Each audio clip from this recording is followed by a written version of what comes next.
right, welcome friends. We are live here in Sustainable Parenting. My name is Flora McCormick. I'm a licensed clinical professional counselor and parenting coach of over 15 years.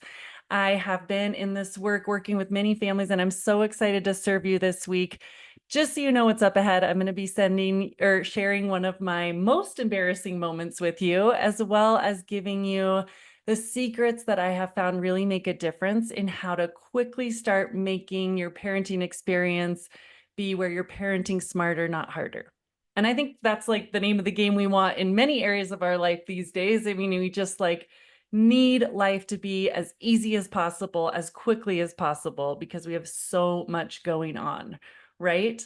I know that that's likely I'm guessing that's the case for you. So today we're going to get right to the point. In 20 minutes, we're covering all of the key ways to be thinking about how to parent smarter, not harder.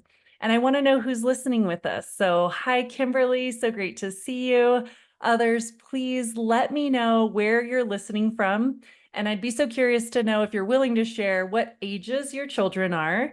And if you have kind of between this balance of a strong-willed child or a more sensitive meltdown child, let me know, because I have one of each, and some of my stories I'll be sharing relate to those genres. So just curious where you're coming from. Hi, Monica from California. So great to have you with us today. So a couple of housekeeping things as you're sharing where you're listening from and your kids' ages is that I want you to know I'm going to be really meeting you with what you bring to the table. Meaning that if you just listen in, that's fine. But if you also comment and share and ask questions and interact with others that are here so they know they're not alone by liking or commenting, you're going to get back as much as you give. I'll know more about your unique situation so that I can really give examples and speak to those as I'm talking. This is a really interactive workshop. And also, if you like or comment on things that other people share, that helps them to know that they're not alone. And we're all about community building here at Sustainable Parenting. So please, interact with one another and know that if you want to dive in deeper, feel free to message me in Messenger. Also, some of you were not quite friends officially in Facebook, and that helps us to be able to chat more in Messenger. So if you're able to make a request to me to be friends, then we can connect in that way. All right, third, if you do not have your workbook yet, we do have a great 3 Keys to Calm Confident Parenting workbook with pages for each day. If you're someone who likes to take notes, you don't have to have that, but if you do like to, just say the word workbook and we'll get you that. I have the Sustainable Parenting Mentor Assistant Fritzy here with me on the workshop all week to be able to help you if you need anything administrative like that. Okay. Let's see if I'm checking all of make sure I don't forget anything. Yes. Okay. Today we're all about parenting smarter, not harder. We are going to give you those tools because I want you quickly to be feeling more relief. And I know that there's a variety of things you may be like, I don't know how we're going to solve this in one 20-minute session. But here's the thing. When we transform the 3 things that I'm going to give you today, I have seen it completely unlock more freedom, less guilt, less like wasting energy on things that are sucking your energy dry. So we have to be able to identify what's not working in order to then step into more effective strategies. That's really the difference in parenting smarter, not harder. If it's been feeling hard, like you're in this cycle, some parents have been already DMing me about, gosh, I just feel stuck where like I want the kids to listen and trying everything. And then it's just so frustrating that I end up in this like monster mom mode where I'm yelling and I'm not happy with how I feel and not being calm or confident. And it's just so frustrating. Well, there's some habits that end up keeping us there. I've also had other parents said, gosh, we're just in these repeat cycles of like, it's hard to get out the door. It's hard to have bedtime work. Siblings are fighting all the time. There are some habits that can end up keeping us stuck there without realizing it. And so I want you to get these key secrets today. Stick with me all the way to the end of our 20-minute session. And I promise it has the potential to unlock so much more joy and ease for you. I think of one of my clients who in our work together came to the place of saying, gosh, the whole tone of our house is more calm. I'm looking down to give him an exact quote. Like my kids know what to expect, and I know how to be more effective to have them do what I need to do. If this is what any of you here would love to have be true for you too, can you write the words calm and confident in the comment thread? Because I'm here for it. This is everything that I love to give to families. Calm and confident. Yes. Hi, Stephanie. So glad to have you here with your toddler. Yes. Hi, Sarah. 5 and very sensitive, meltdown, strong and sassy girl. Heck yes, you're in the right place. Yes. Anto, welcome. So glad you're here. Heather, so glad you're here. Erica, so glad you're here. All right. You are in the right place, friend, if you're ready to feel more calm and confident. So, the first thing that I want to share with you is one of my most embarrassing moments because it's a great example of not embodying what keeps you parenting smarter. I was doing it in a way that was so much harder, and I was frustrated and I was exhausted, and I didn't even see the things I was doing to keep myself there. So let's see as I tell the story if you can catch the key things that were keeping me in cycles of struggle. I can picture it like it's happening today. I mean, it's summer outside, so I can picture like it's happening today that I was showing up for swim lessons with my son, and he was excited about swimming in the water. And so I thought that I had posed it as great as possible, explain what was going to happen in the lesson, where we were going to be dropping him off with the teacher, and I was just going to be off on the side of the pool, watching, enjoying, encouraging him. Well, I got into the pool with him at first so that he wouldn't, could adjust and warm up to the situation. And it was going okay. And all of a sudden, as the teacher comes over, I see other parents kind of getting their kids settled and leaving the pool. So I say, Caleb, I'm going to leave the pool. You're all set now, buddy. And it's like it flips out of nowhere. He is clawing my skin. He is screaming in my ear, no, no, no, no, no, no. I'm like, whoa, buddy, whoa, we talked about this and we explained, I had explained how it's going to be all right. Remember how we practiced calming down? Let's breathe. Come on, you can do this. You're going to be okay. Let's take some breaths. This is going to be all right. Look around. Everyone else here is doing everything just fine. Everyone's happy to be here. They're having fun. You're going to have fun. And then it's screaming and the clawing and the grabbing and the clinging just kept going no matter what I said. So then I'll be honest, I then flipped into like, listen, you got to get this together. Come on, you cannot be like this. You are a 4-year-old. I'm like lecturing and I'm getting pissed. And then I'm starting to feel bad. So then I come back over, okay. It's going to be all right. How about if we get ice cream afterwards? I'm like bribing, I'm just grabbing anything. And then he's clinging to me still. And I just keep getting more panicked. I'm like, why are you doing this? Why are you making this so hard? This doesn't have to be so hard. And nothing made it better. I'm telling you, we endured this for like 4 swim lessons. And it was so frustrating. And this is just one of my most embarrassing moments. There's many others I could tell you about. But friend, in this example, first of all, can you relate? Have you ever been in a situation like that, whether your kid is 2 or 6 or 10, that some sort of freak out, flip out, or meltdown comes out of seemingly nowhere?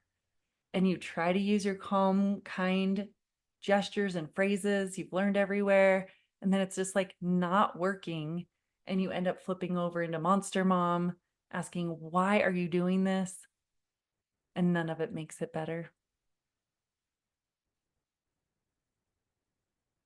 Yeah.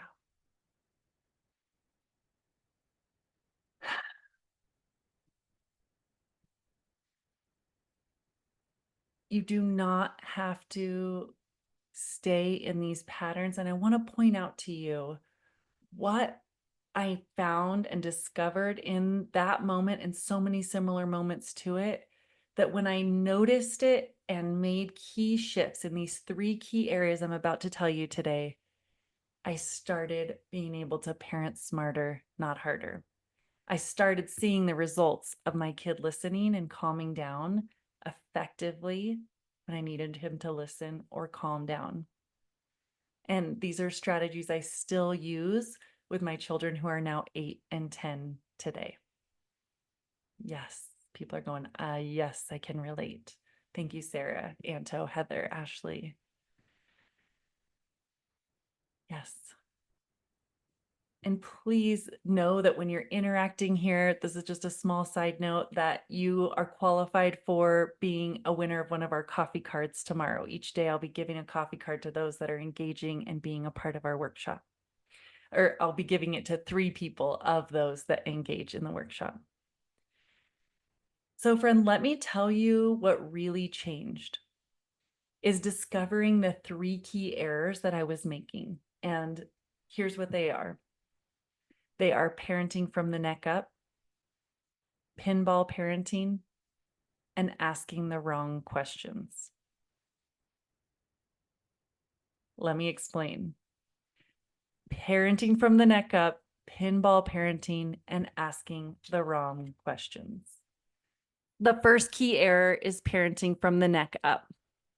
Parenting from the neck up is an example. If you have found yourself saying, it doesn't matter what I say to my kid, he still just freaks out. Doesn't matter how much I explain that this is going to be fun and we're going into a trip or something.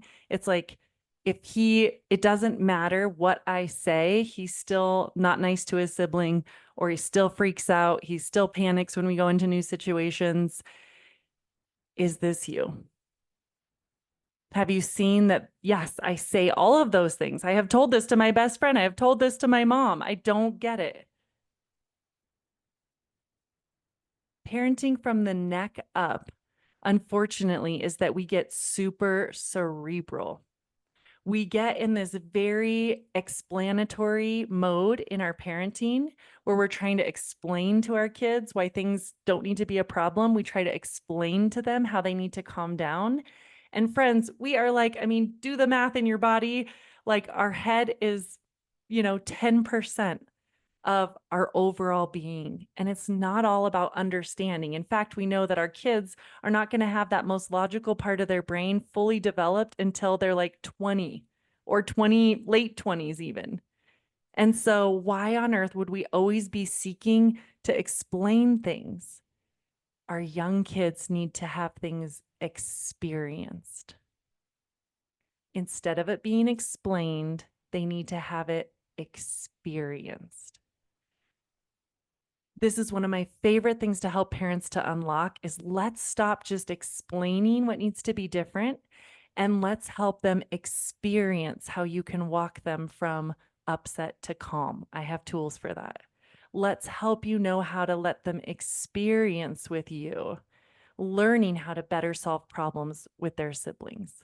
Let's have them be able to experience with you how they can be a problem solver and be involved in the process of getting things done instead of just being ordered at all day long like a golden retriever, we say.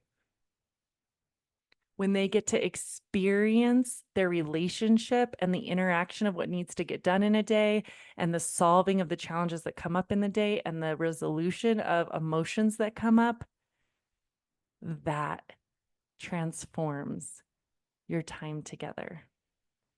So friend, the first key thing, if you've been doing a lot of neck up parenting, explaining, or the tools you've been seeing out there, it's not your fault. It's probably because a lot of tools out there wrongfully focus too much on explaining and not enough on equipping you to know how to help your kid experience something different.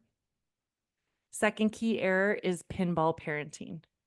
So many people are like, oh gosh, I can totally relate. Yes, Sarah. Yes, we get into the golden retriever mode and they, turns out, don't like it. Our kids don't want to be talked to that way. And of course, they don't listen. If you find yourself saying he won't listen, man, tomorrow's session's really going to transform you as well. make sure you come for that. So, second key error today that we're covering is pinball parenting, which is this bouncing between gentle mom, gentle mom, gentle mom, monster mom. And then feeling guilty about that, which one of the moms in DM was telling me today, and bouncing again over to gentle mom. And then it doesn't work. And over here again to monster, and round you go. This is what I call suffering in circles. And the difference of pinball parenting, which is making it harder, to doing it smarter, is being predictable. And the best way that I discovered to be predictable is to learn how to be kind and firm at the same time. Because, friend, it was happening to me in that moment with Caleb, was that I was bouncing between ineffective, overly kind to ineffective, overly firm, back over to ineffectively, overly kind. And that balance is always going to just keep pinballing until you have a balance of knowing how to be kind and firm at the same time. At the same time is like this beautiful, okay, we can really stand there. Our kids know what to expect.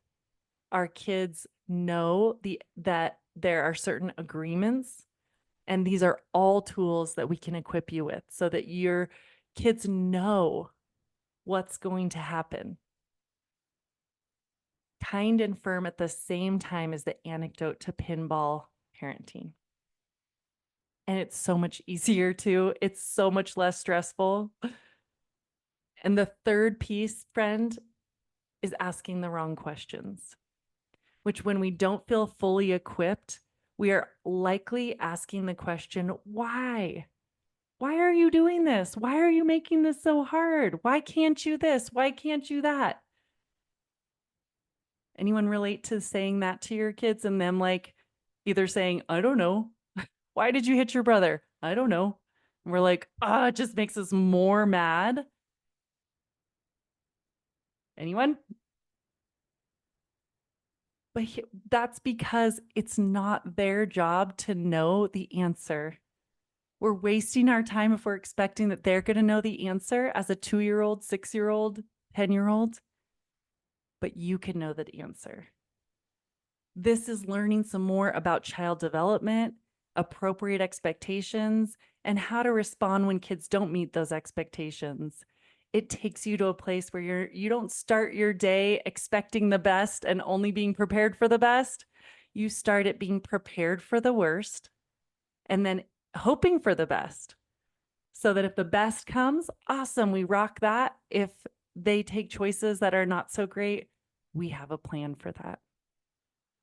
So, friend, I want you to pause and think about how much time you have wasted in battles or frustration with yourself over one of these 3 key errors.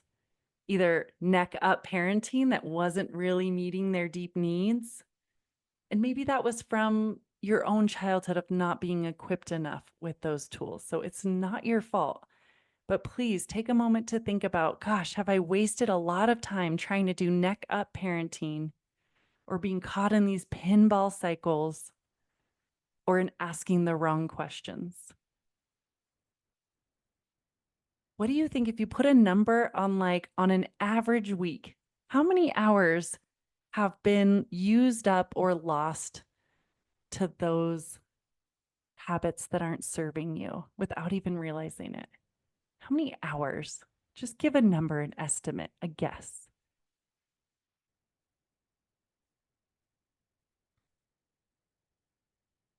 I'll tell you, if I think back to when my son was under 5, actually until he was about 6 and my daughter was 4, I probably was spending, oh gosh, I would say easily 20 hours a week on those errors. Heather, bless you for it only being 4. Sarah's like a lot. So the opportunity here is that when you have the tools to step into the more easy way to do it, you get those hours back. And what would you love to do with like 20 hours, 4 hours, 12 hours, 15 hours, as Ashley, Stephanie? What would you love to be able to do with those number of hours back? Would you maybe have space to like have a meetup with a girlfriend or mentally just actually connect pleasantly with your spouse? Or would you have space to like do a little bit of a hobby that you haven't had space for? Or would you just have space to just enjoy being with your child more? What's a word that comes to you? Just don't overthink it. Gosh, what might happen if you had those hours back?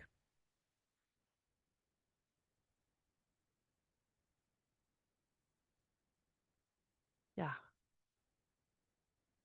It's hard to spend your time in that way. And it's so gives you so much freedom to get to spend it in other ways.